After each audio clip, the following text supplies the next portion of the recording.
Hello friends, welcome to my channel. मेरा नाम है ध्रुव और आप देख रहे हैं the learners community and technology. आज की वीडियो में हम बात करने जा रहे हैं फोर्थ सेमेस्टर के हिस्ट्री सब्जेक्ट के बारे में, जो कि है history of India century 1700 to 1950। मतलब कि भारत का इतिहास 1700 ईस्वी से लेके 1950 ईस्वी तक। ठीक है, तो इस जो कोर्स है, इस कोर्स का मैं ऑलरेडी एक यूनिट कवर अप कर चुका हूँ, जो कि हमारे चैनल पर अपलोडेड है। अगर अभी तक आपने वो नहीं देखा तो आप उसे भी एक बार ज़रूर देखें, काफ़ी इंपॉर्टेंट है। उसमें भी मैंने काफ़ी इंपॉर्टेंट पॉइंट्स और जो टॉपिक्स हैं उनको कवर किया है। आज की वीडियो में हम बात करेंगे यूनिट 2 की, जो कि है बंगाल, मैसूर, मराठा और पंजाब के विशेष संदर्भ के साथ ब्रिटिश सत्ता का विकास और एकत्रीकरण। ठीक है, तो इस पूरे के पूरे यूनिट में आपको सिर्फ यही पढ़ना है, ब्रिटिश सत्ता का जो विकास हुआ था और एकत्रीकरण हुआ था वो किस प्रकार हुआ। ठीक है, वो बंगाल में किस प्रकार हुआ, मराठा में किस प्रकार हुआ, मैसूर में और पंजाब में किस प्रकार हुआ। तो ये पूरा का पूरा आपको इस चैप्टर में पढ़ना है। आप ये मैप देख सकते हैं, ये ब्रिटिश इंडिया का मैप है। ठीक है, जब भारत पूरी तरह ब्रिटिश शासन के अंतर्गत था तो उस समय भारत किस प्रकार दिखता था, तो ये आप उस पर आपको देख सकते हैं। अब बात करें हमारे चैप्टर्स के इंपॉर्टेंट पॉइंट्स की, तो बंगाल में ब्रिटिश सत्ता की स्थापना से हमारा चैप्टर होता है स्टार्ट। सबसे पहले हम बात करें तो बंगाल में ब्रिटिश सत्ता की स्थापना प्लासी और बक्सर के युद्ध भारतीय इतिहास के लिए निर्णायक युद्ध थे एक प्रकार से। ठीक है, कि प्लासी और जो बक्सर का युद्ध हुआ था वो भारत का इतिहास तय करने वाले युद्धों में से एक युद्ध था, जिसके परिणाम स्वरूप बंगाल में ब्रिटिश राज्य की नींव पड़ी।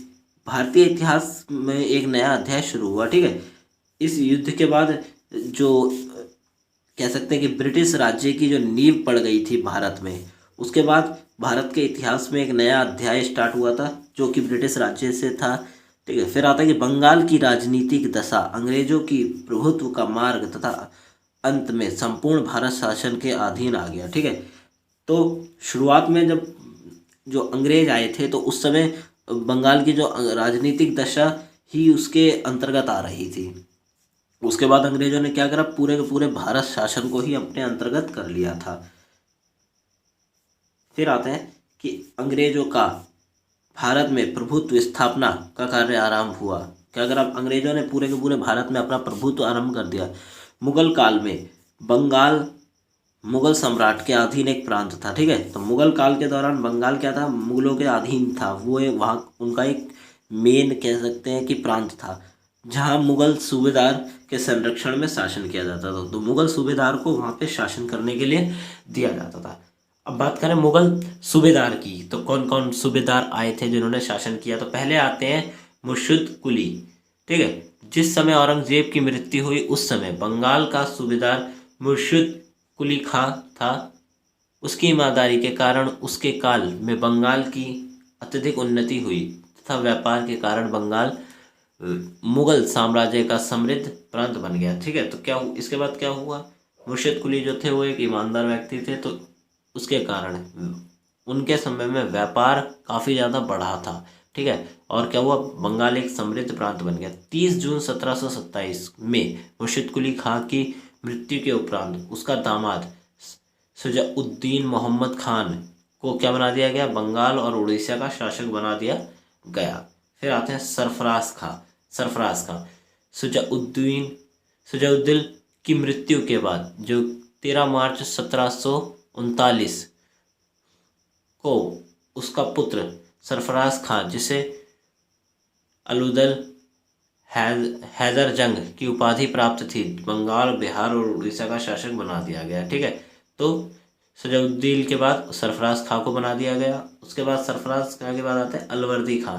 अप्रैल 1739 के बिहार निजाम अलवर्दी खान ने बंगाल के सूबेदार सरफराज खां की झर्रिया के युद्ध में हत्या करके बंगाल की सूबेदारी को प्राप्त करा। ठीक है, तो अब क्या हुआ, बिहार का जो निजाम था उसने जो बंगाल के निज़ाम की क्या कर दी, झरिया के युद्ध में हत्या करके बंगाल की भी सूबेदारी प्राप्त कर ली। अलवर्दी खां भी एक योग्य शासक था। उसके काल में मराठों ने निरंतर बंगाल पर छापे मारने प्रारंभ कर दिए थे। ठीक है, तो क्या हुआ, बंगाल पर निरंतर छापे मारे जा रहे थे मराठों के द्वारा, जिससे मुक्त होने के लिए अलवर्दी खां ने मराठों से क्या कर ली, संधि कर ली। अलवर्दी खां एक योग्य शासक था, उसे पता था कि किस समय पे किससे संधि करनी है। ठीक है, तो उसने क्या करा, मराठों से संधि कर ली, जिसमें उसने 12 लाख रुपए और उड़ीसा का प्रांत मराठों को क्या करा, दे दिया, के रूप में दे दिया। उसके बाद क्या हुआ, उसके उपरांत अपने राज्य की आंतरिक व्यवस्था में भी सुधार और शांति की स्थापना उसने करी। फिर सिजाउद्दीन का शासन काल आता है, जो कि काफ़ी इंपॉर्टेंट व्यक्ति है। देखिए आप ये देख सकते हैं, ये उनकी फोटो है। आता है कि अलवर्दी खां का कोई पुत्र ना था, उसने अपने सबसे छोटी पुत्री के पुत्र मिराजुद्दीन को अपना उत्तराधिकारी क्या करा, घोषित कर दिया। तो अलवर्दी खां का कोई पुत्र नहीं था, ठीक है, तो उसने अपनी छोटी बेटी का जो पुत्र है उसको क्या करा, उत्तराधिकारी बना दिया। राज्य आरोहण के समय 25 वर्ष का वो व्यक्ति था, पर उसके पास जो अनुभव था वो शून्य था।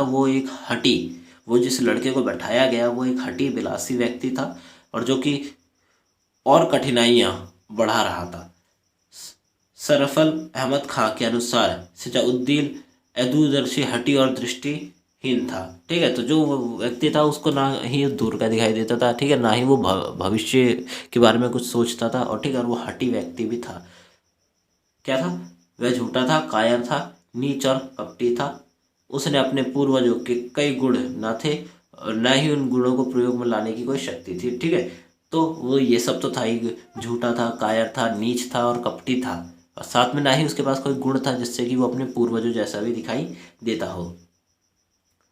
वह भी अंग्रेजों की कुटिल नीति को नहीं समझ पाया और उसका शिकार बन गया, जिस तरह की दक्षिण के नवाब बन गए थे। फिर आता है सिजाउद्दीन जो कि नवाब था तथा अंग्रेज के मध्य संघर्ष के कारण प्लासी के युद्ध के कारण बने थे। ठीक है, जो सिजाउद्दीन था वो नवाब बन चुका था, तो अंग्रेज और उनके बीच में जो संघर्ष हुआ वही संघर्ष क्या बने, प्लासी के युद्ध के कारण में। अलवर्दी खां द्वारा मृत्यु सैया पर दी गई चेतावनी को सिराजुद्दीन भूला नहीं था। ठीक है, तो सिजाउद्दीन अभी तक भूला नहीं था अलवर्दी खां के द्वारा दी गई मृत्यु सैया की जो आप कहते हैं चेतावनी, उसको। इसके बाद आता है कि यद्यपि इस समय बंगाल पर व्यापार करने वाली यूरोपीय शक्ति फ्रांसीसी, डच तथा अंग्रेजों में सिजाउद्दीन के सबसे अधिक अच्छे संबंध अंग्रेजों के साथ रहे थे। ठीक है, तो उस समय बंगाल में जो काफ़ी सारे देश से आए लोग तो व्यापार करते थे, परंतु अंग्रेजों के साथ सिजाउद्दीन के जो संबंध थे एक प्रकार से वो काफ़ी अच्छे थे। कौन कौन से जो लोग आए थे वो करते थे, यूरोपियन शक्ति करती थी, फ्रांस करते थे, डच के आए हुए लोग भी वहाँ पे क्या करते थे, व्यापार करते थे, पर अंग्रेजों के साथ ज़्यादा अच्छे संबंध बन चुके थे। ये देख सकते हैं ब्रिटिश ईस्ट इंडिया कंपनी की जो फोटो है, जिसमें ये जो लोग हैं ये ब्रिटिश ईस्ट इंडिया के हैं। ठीक है, ये आप कह सकते हैं कि मुगल सूबेदार भी हैं और आम जनता की ये फ़ोटो दिखाई गई है। ठीक है, अब कौन कौन से कारण हैं जिसकी वजह से जो नवाब है वो गुस्से में आ गया था, ऐसे कौन कौन से कारण बने प्लासी के युद्ध के भी।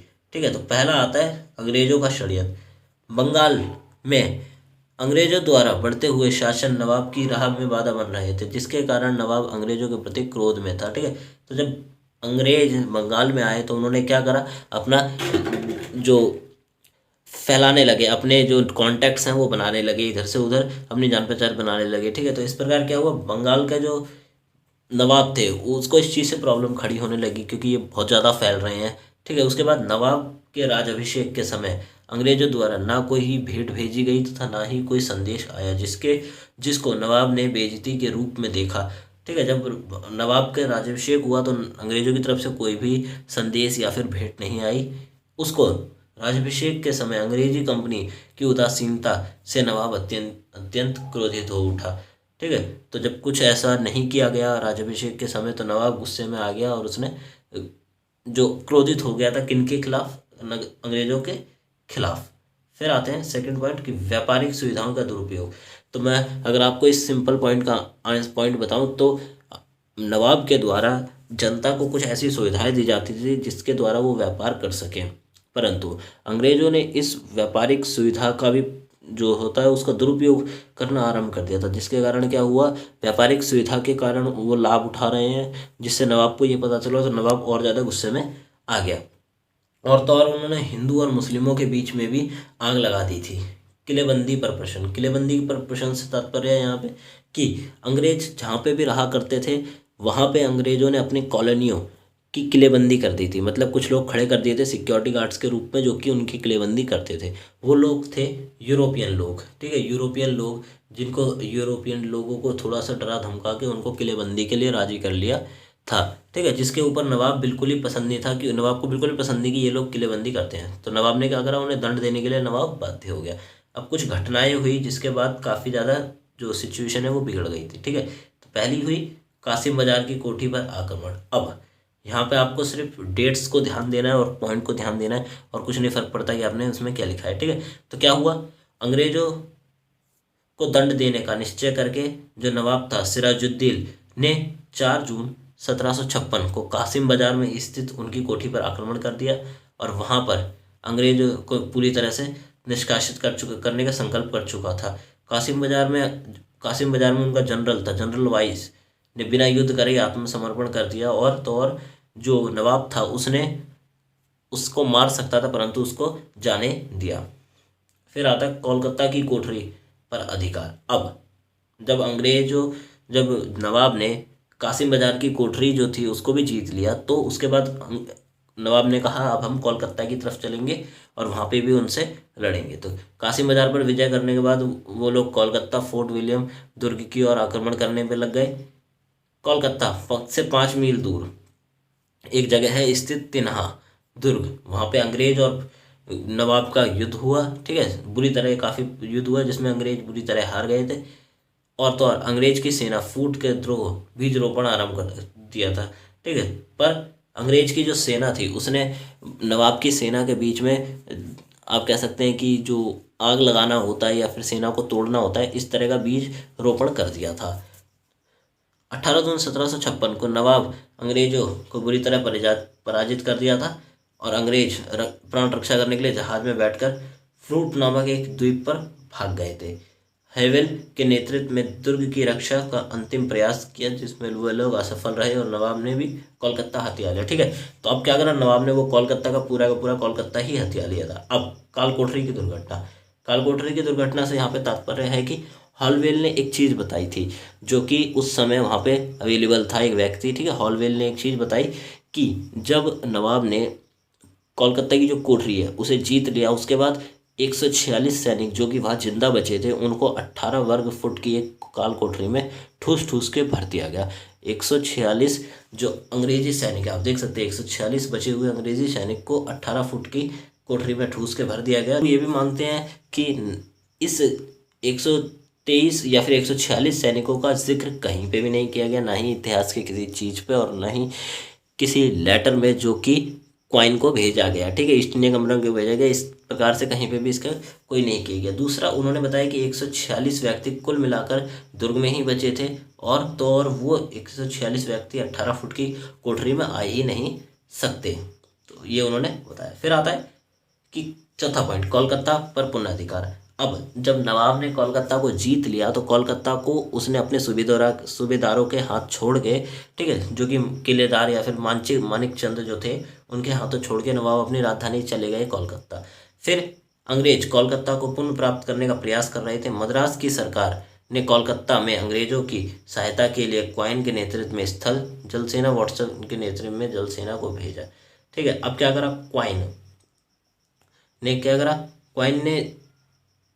क्वाइन के नेतृत्व में जल सेना, स्थल सेना और वाटसन के नेतृत्व में जल सेना को भेज दिया गया था, ठीक है। अब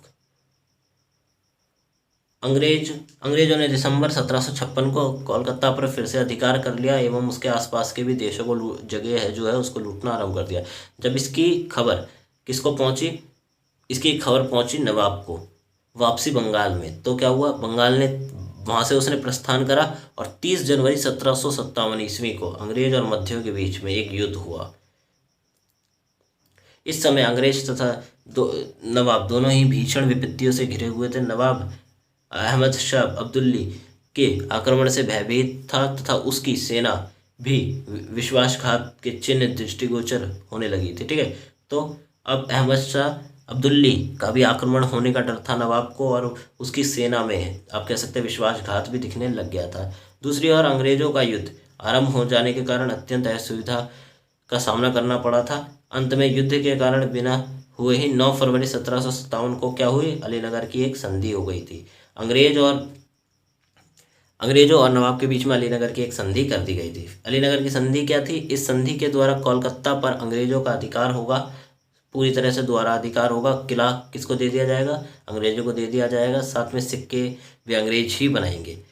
इसके अतिरिक्त बंगाल, बिहार और उड़ीसा अंग्रेजों को बिना चूक दिए व्यापार करने की अनुमति देगा। बिना चूक का मतलब कि बिना टैक्स पे करे ही वो व्यापार कर सकते हैं बंगाल में, बिहार में और उड़ीसा में।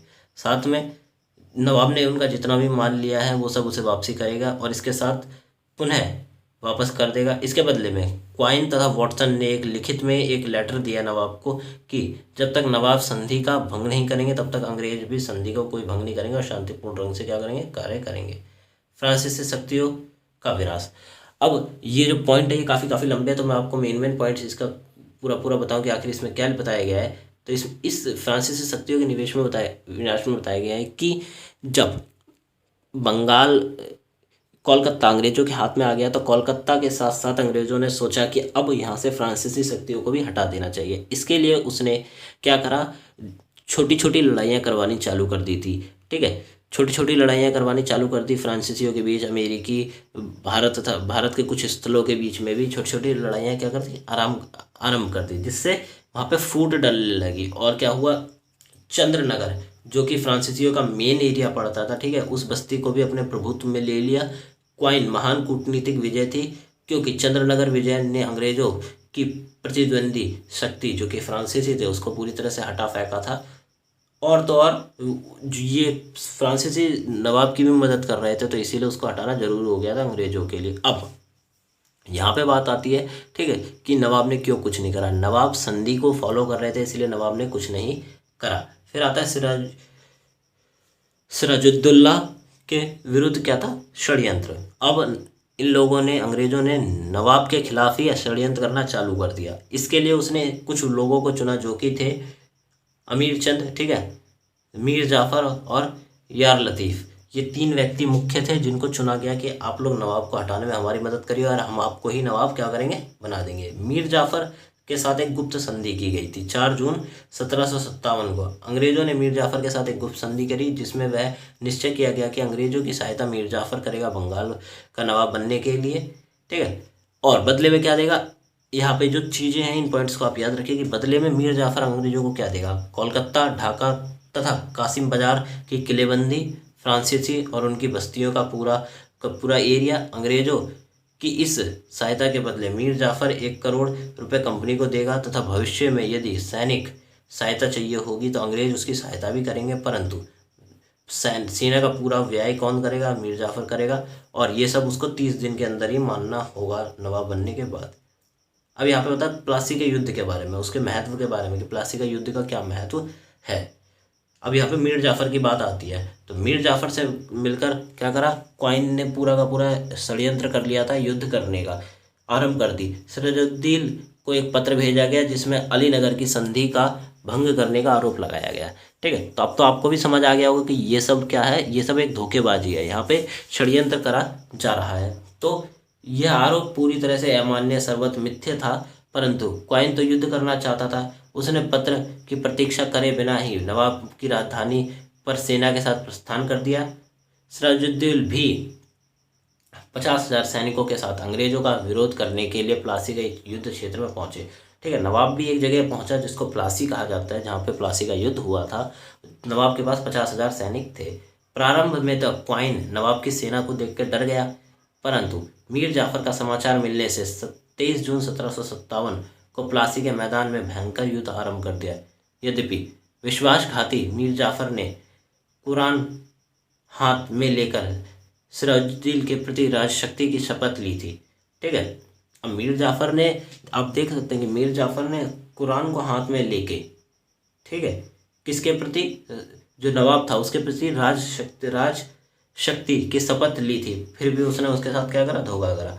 तदपि युद्ध आरंभ होते ही सेना, उस जो मीर जाफ़र था उसने अपनी सेना तथा राय दुर्बल की सेना की टुकड़ी को लेकर एक कोने पे जाके खड़ा हो गया और क्या देख रहा है, पूरी तरह से युद्ध तटस्थ हो एक युद्ध का तमाशा देखता रहा और उसने अपने नवाब की रक्षा करने का कोई प्रयास नहीं किया, किंतु गोली खाकर मीर मर्दन खां वीर गति को प्राप्त हुए। मीर मर्दन खां को गोली मार दी गई और क्या करा उन्हें, समाप्त हो गए। अनुभव शून्य नवाब प्राण रक्षा हेतु युद्ध भूमि से भाग लिया तथा उसे भागते ही उसकी सेना के पांव उखाड़ फेंके और तो और पीछे से अंग्रेजों ने उस पर विजय भी प्राप्त कर ली। अब जो नवाब था वो बेचारा अनुभवहीन था, तो वो वहां से भाग गया। प्लासी के युद्ध को अंग्रेजों ने जीत ही लिया। ठीक है, अंग्रेजों की क्या हुई, विजय हुई। उसके कारण उनका शौर्य तो बढ़ गया। ये षड्यंत्र के द्वारा हुआ था, जिसके द्वारा अनेक विश्वासघात व्यक्तियों की सहायता से अंग्रेज विजय ही करे। सिराजुद्दीन ने एक बार पुनः शत्रु सेना को प्रयास करने का प्रयास किया, परंतु वह क्या रहा, असफल रहा। अंत में मुर्शदाबाद भाग गया। जहां शत्रुओं ने उसे बंदी बना लिया तथा मीर जाफर के पुत्र मीरन की आज्ञा में अंत में उसका वध कर दिया गया। अब आता है प्लासी के युद्ध के महत्व के जो पॉइंट्स हैं वो क्या क्या है। तो प्लासी के युद्ध की गणना भारत के प्रमुख निर्णायक युद्धों में से एक की जाती है। यह पहला अवसर था जब अंग्रेजों ने स्वयं भारतीय व्यक्ति का खुलकर विरोध किया और तो और उसके कार्यों में वह सफल भी रहे। तो पहला पॉइंट आता है कि किस प्रकार हुआ युद्ध। इस युद्ध में सिराजुद्दीन का सामना देशभक्त नवाब के स्थान पर अंग्रेजों के हाथ की कठपुतली मीर जाफर के नवाब के साथ हुआ था। ठीक है, तो सिराजुद्दीन, ये पहला समय था जहाँ पे सिराजुद्दीन जो कि नवाब था बंगाल का, उसका सामना हुआ तो कुछ ऐसे लोगों थे जो कि देश के काम नहीं, मतलब कि देश को लूटने के लिए थे। वो अंग्रेज और मीर जाफर थे। ठीक है, मीर जाफर ने अपनी सफलता के बदले में कंपनी क्वाइन को अपने जागीर प्रदान कर दी तथा युद्ध के सैनिक जो थे उन्होंने पूरी तरह से बंगाल को लूट लिया। और कोष में कितना पैसा मिला आप देख सकते हैं, ये सारा पैसा उनको कोष में मिला था और अंग्रेजों ने क्या करा, उसे पूरी तरह खाली कर दिया। फिर अगला पॉइंट कि कंपनी को स्वतंत्र व्यापार। अब जब उन्होंने प्लासी का युद्ध जीत ही लिया अंग्रेजों ने, तो अब क्या हुआ, उनके पास पूरा अधिकार हो गया कि वो पूरे बंगाल में और आसपास के एरिया में भी पूरी तरह से धाक जमाकर अपना व्यापार कर सकते थे स्वतंत्र रूप से। ठीक है, तो क्या हुआ, 24 परांगनों के उपजाऊ प्रदेश जमींदार प्राप्त हुई, जिससे कि कालांतर पूरी तरह से भारत संस्था में वह परिवर्तन आ गया। प्लासी के युद्ध के बाद बंगाल में कई बार एक नवाब को हटाकर दूसरे नवाब को गद्दी पर बैठाने की नीति का अंग्रेजों ने क्या अनुसरण किया। उदाहरण के लिए 1760 में मीर जाफर था, उसके बाद मीर कासिम को 1764 में बैठाया गया। ठीक है, बक्सर के युद्ध के बाद मीर कासिम के स्थान पर फिर से मीर जाफर को बैठाया गया। तो ये जो है वो चलता ही रहता था। वोस हेस्टिंग की मराठा नीति का वर्णन करना है। तो होस्टिंग की मराठा नीति क्या थी, अंग्रेजों की मराठा नीति का आरंभ वॉरेन होस्टिंग के काल में ही हुआ था और लॉर्ड होस्टिंग के द्वारा यह नीति का अत्यंत क्या थी, होती थी, अंत हुआ। तो पहला क्या आता है, वो नीति का प्रथम मराठा युद्ध 1775 से लेके 82। पेशवा माधवराव की मृत्यु के बाद उनके छोटे भाई नारायण राव को क्या बना दिया गया, पेशवा बना दिया गया, परंतु वो एक अनुभवहीन व्यक्ति था। तो उनके एरिया में किसका चलता था, उनके चाचा रघुव का पूरा प्रभुत्व चलता था। अवसर पाकर रघुव ने नारायण राव की क्या कर दी, हत्या कर दी और पेशवा बन गया। परंतु जो कि उनके एरिया के या फिर उनके जो दल के लोग थे वो सब इसका विरोध कर रहे थे। तो क्या हुआ, रघुव को कहाँ भागना पड़ा, बम्बई भागना पड़ा। अंग्रेजों ने रघुव को संरक्षण के लिए उसे सूरत की संधि की, जो कि 1775 में की गई थी। इस संधि के द्वारा यह निश्चित किया गया कि अंग्रेज रूकभा को क्या बना देंगे, पेशवा बनाने में मदद करेंगे और अंग्रेज सेना को पूर्ण व्याय और सेलसेट और बेसानी प्रदेश के अंग्रेज सौंप देगा। ठीक है, तो अंग्रेजों ने क्या करा, रघुव को ये निर्णय किया कि रघुव को हम आपको क्या बनाएंगे, पेशवा बनाने में मदद करेंगे और एंड में जब आप पेशवा बन जाएंगे तो आप ये चीज़ें हमें प्रदान कर देंगे। ठीक है, तो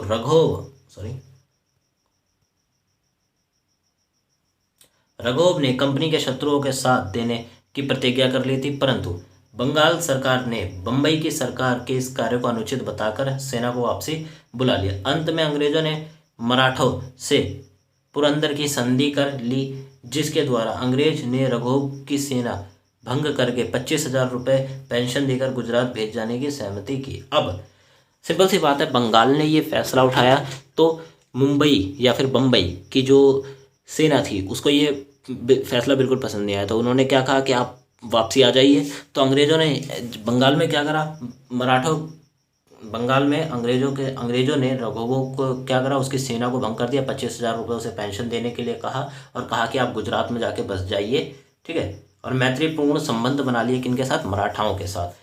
पूना की सरकार ने 12 लाख रुपए क्षति के रूप में देने का वचन किया। बंगाल के गवर्नर जनरल वॉरेन हास्टिंग इस सूरत में संधि का विरोध कर रहे थे, ठीक है। तो वॉरेन हास्टिंग नहीं चाहते थे कि ये जो संधि की गई है सूरत की संधि, इसे तोड़ा जाए। फिर आता है सेकंड पॉइंट कि पुरंदर की संधि का अंत तथा बड़गांव की संधि हुई।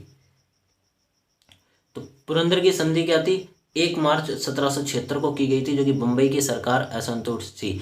जिस संधि से बम्बई की सरकार पूरी तरह से असंतुष्ट थी। गृह सरकार से रघुव की सहायता देने की अनुमति प्राप्त करके पुरंदर की संधि को भंग कर दिया गया।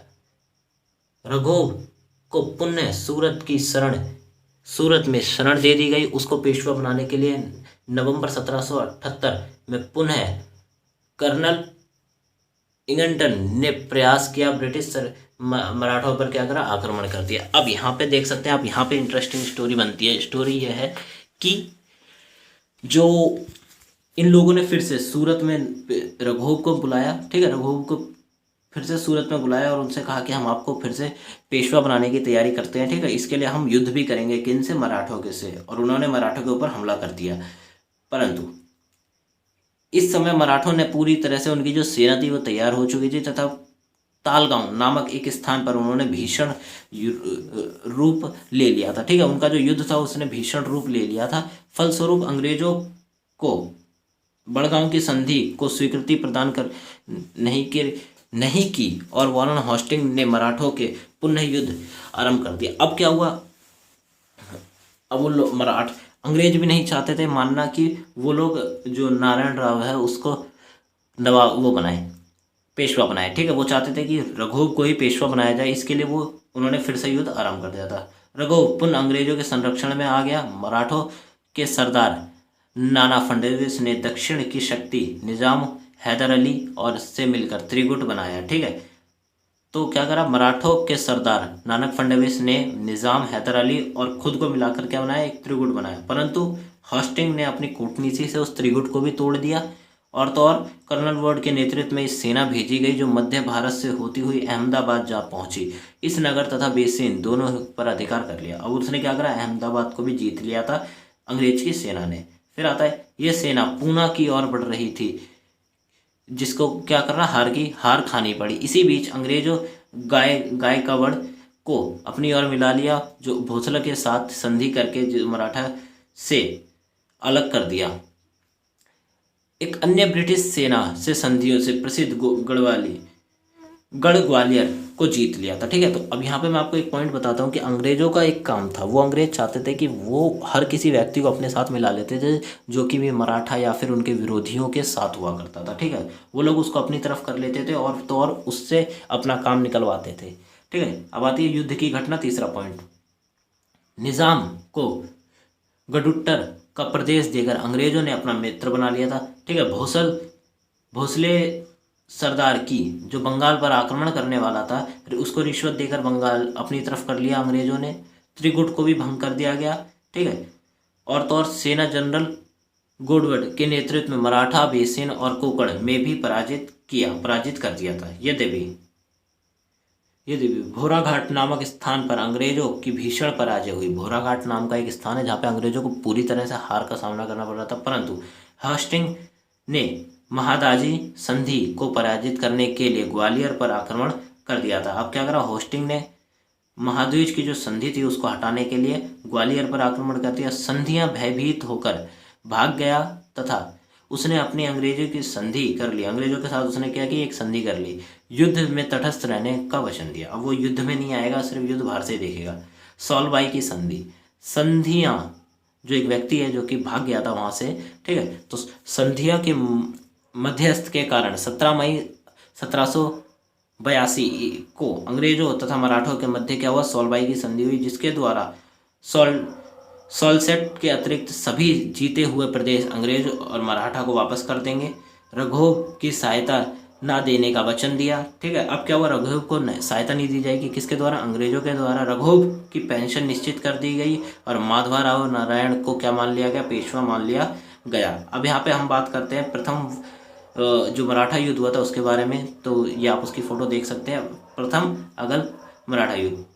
तो प्रथम अगल मराठा युद्ध 1775 से 82 तक चला था। रोगवा ईस्ट इंडिया कंपनी से साठगांठ करके स्वयं पेशवा बनने का सपना देख रहे थे, जो कि मैंने अभी आपको ऊपर बताया। उसने 1775 में अंग्रेजों से सूरत की संधि की थी, जिसके अनुसार बम्बई सरकार रोगवा को 1.5 लाख रुपए मासिक खर्च तथा 25,000 सैनिक दे रही थी। ठीक है, तो ये सब चीज़ें डिटेल्स आप पढ़ सकते हैं। ये सारी की सारी चीज़ें आपको हमारी वेबसाइट पर मिल जाएंगी, जो कि डिस्क्रिप्शन बॉक्स में लिंक दिया गया है। ठीक है, आप वहाँ से चेकआउट कर सकते हैं। तो इस सहायता के बदले रोगवा क्या बनेगा, जैसे ही वो पेशवा बनेगा वो अंग्रेजों को दिया हुआ अपना वचन पूरा करेगा। 1769 को कंपनी की सेना बड़गांव नामक स्थान पर भयंकर हार हुई। बड़गांव में सलवाई 1782 में संधि करनी पड़ी। इस हार के बावजूद भी वॉरेन हॉस्टिंग ने सलवाई की संधि होने तक युद्ध को जारी रखा। अब आता है सेकंड जो मराठा युद्ध था उसके बारे में बात करें। ये आप फोटो देख सकते हैं, ये सेकंड मराठा युद्ध की फोटो है।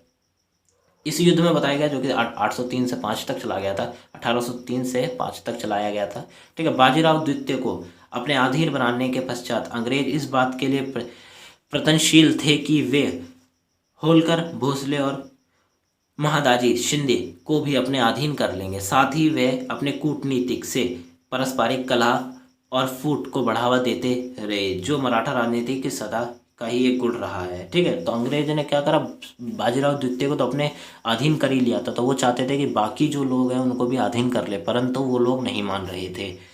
ठीक है, अब आता है तृतीय मराठा का जो युद्ध है, ये आप उसकी फोटो देख सकते हैं।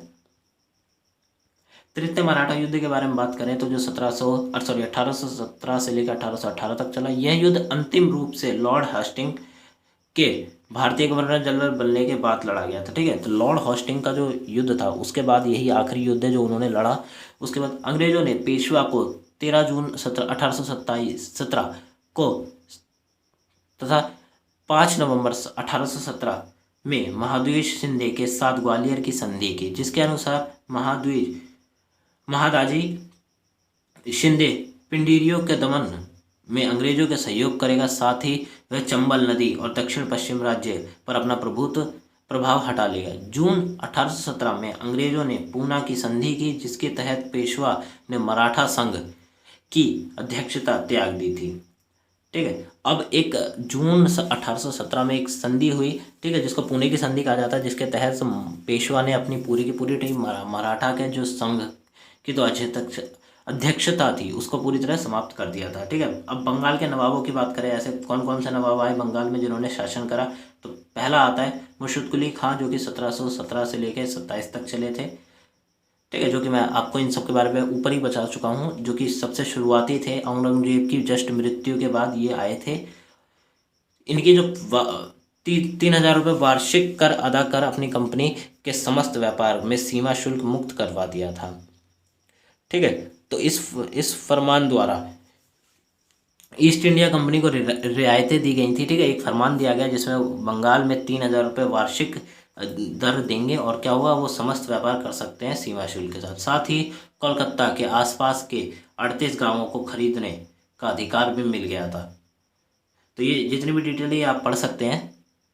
ठीक है, यहाँ पे इन डिटेल्स में एक्सप्लेनेशन की ज़रूरत नहीं है। अंग्रेजों ने जो विशेषाधिकार था उनका दुरुपयोग कर मुर्शिद कुली खां का भी विरोध किया था। ठीक है, अंग्रेजों ने क्या करा, अंग्रेजों को कई सारे ऐसे अधिकार मिले थे जिनका उन्होंने दुरुपयोग करा, और तो और जो चीज़ें दी गई थी उनको उनका भी दुरुपयोग करा था। अंत में क्या हुआ, 1726 में मुर्शिद कुली खां की मृत्यु के बाद उनके दामाद सिजाउद्दीन को बना दिया गया। सिजाउद्दीन की मृत्यु के बाद सरफराज खां को बना दिया गया। अलवर्दी खां भी आते हैं। ठीक है, अलवर्दी खां ने क्या करा, सरफराज खां को एक युद्ध में हरा के बंगाल की गद्दी को जीत लिया था। अलवर्दी खां ने बंगाल के अंग्रेजी फ्रांसीसियों पर क्या लगाया, अंकुश लगाया।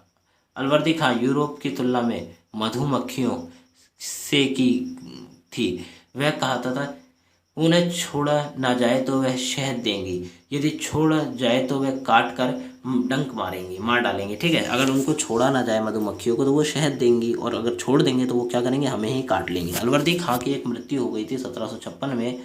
ठीक है। इसके बाद उसका उत्तराधिकारी किसको बना दिया गया, सिराजुद्दौला शासक को बना दिया गया, जिसके ऊपर पूरे का पूरा मैंने आपको समझाया। सिराजुद्दौला का अंग्रेजों के साथ प्लासी के युद्ध में इन्हीं दोनों का महत्वपूर्ण रोल रहा है। ठीक है, आप देख सकते हैं काफ़ी ज़्यादा बड़े बड़े पॉइंट है। फिर आता है मीर जाफ़र।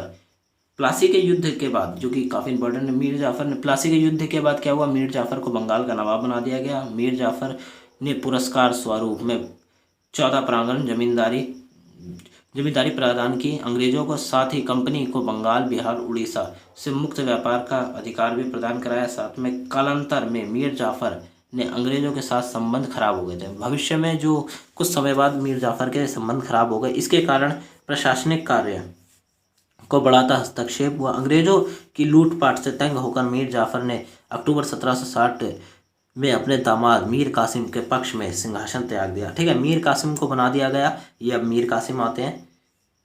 मीर कासिम ने नवाब बनने के बाद अंग्रेजों के मिदनपुर, बर्दान, चटवान के 3 जिले सौंप दिए। मीर कासिम ने राजधानी को मुर्शिदाबाद से मंगूरी स्थानांतरित कर दिया। फारुखसिरी को 1707 के फरमान के अनुसार कंपनी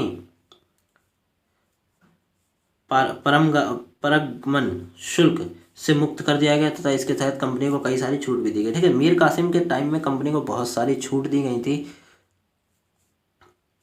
कंपनी के कर्मचारियों द्वारा फरमान का दुरुपयोग करा गया, जिसके मीर कासिम जो क्रोधित हो गया और तो और भारतीय व्यापारियों के लिए चुंगी समाप्त कर दी। 1763 में मीर कासिम और अंग्रेजों के बीच में युद्ध हुआ, जिसमें अंत में उसकी पराजित ही हुई और वो भाग गया। फिर आया मीर जाफ़र, दोबारा से आया गया। ठीक है, मीर जाफ़र को फिर से बैठा दिया गया कि आप आइए, सत्ता राज करिए। ठीक है, तो ये सब बताएगा।